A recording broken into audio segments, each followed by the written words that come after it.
തൃശൂർ പാലപ്പിള്ളിയിൽ തമ്പടിച്ച കാട്ടാനക്കൂട്ടത്തെ കാടുകയറ്റാൻ ശ്രമം തുടങ്ങി. 37 കാട്ടാനകളാണ് ജനവാസ മേഖലയിലെത്തിയത്. പടക്കം പൊട്ടിച്ച് തുരത്താനാണ് വനംവകുപ്പിന്റെ ശ്രമം. ആനക്കൂട്ടത്തിന്റെ ദൃശ്യങ്ങൾ 24-ന് ലഭിച്ചു. സൂരജ് സജി തൃശൂരിൽ നിന്ന് കൂടുതൽ വിവരങ്ങളുമായി ചേരുന്നു. സൂരജ്, ഈ കാട്ടാനക്കൂട്ടത്തെ തിരികെ കാടുകയറ്റാനുള്ള നടപടികൾ എങ്ങനെ പുരോഗമിക്കുന്നു?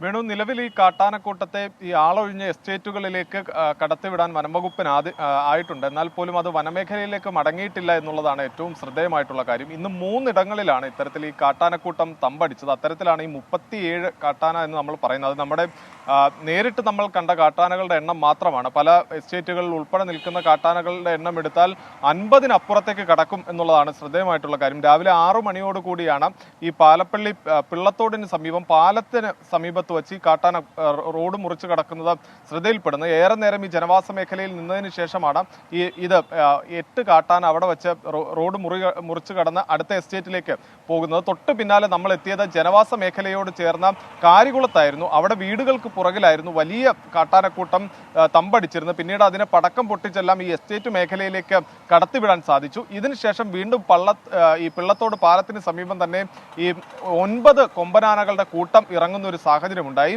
ഒടുവിൽ ഈ വനംവകുപ്പിന്റെ RRT സംഘവും അതുപോലെ തന്നെ നാട്ടുകാരും എല്ലാം എത്തി വാഹനങ്ങളെല്ലാം തടഞ്ഞാണ് ഇതിനെ കടത്തിവിട്ടത്. പ്രദേശവാസികൾ പറയുന്നത് ഈ വേനൽ കൂടി കടുത്തതോടുകൂടി ഈ കാടിറങ്ങി എത്തുന്ന കാട്ടാനക്കൂട്ടങ്ങളുടെ എണ്ണം വർദ്ധിച്ചിരിക്കുന്നു. വലിയ രീതിയിൽ ജനജീവിതം ദുസ്സഹമാകുന്ന രീതിയിലേക്കാണ് കാര്യങ്ങൾ പോയിക്കൊണ്ടിരിക്കുന്നത്. ഇനിയും അങ്ങോട്ട് വേനൽ കനക്കുന്നതോടുകൂടി ജനവാസ മേഖലയിൽ ഉൾപ്പെടെ ഈ കാട്ടാനകൾ തമ്പടിക്കുന്ന നിലയിലേക്ക് കാര്യങ്ങൾ പോകും എന്നൊരു വലിയ ആശങ്ക ഇവർ പ്രകടിപ്പിക്കുന്നു. പ്രത്യേകിച്ച് പാലപ്പള്ളിയിൽ ആന മാത്രമല്ല, പുലിയുടെ ശല്യം രൂക്ഷമാണ്. കഴിഞ്ഞ ആഴ്ചകളിൽ പുലിശല്യം എല്ലാം റിപ്പോർട്ട് ചെയ്തിരുന്നു. പശുക്കിടാവിനെ ഉൾപ്പെടെ പുലി പിടിച്ചതാണ്. അത്തരത്തിൽ വന്യജീവി ആക്രമണങ്ങളിൽ ഈ പതറി നിൽക്കുകയാണ് പാലപ്പള്ളി ഗ്രാമം ആകെ. എന്തായാലും വലിയൊരു പ്രതിസന്ധി.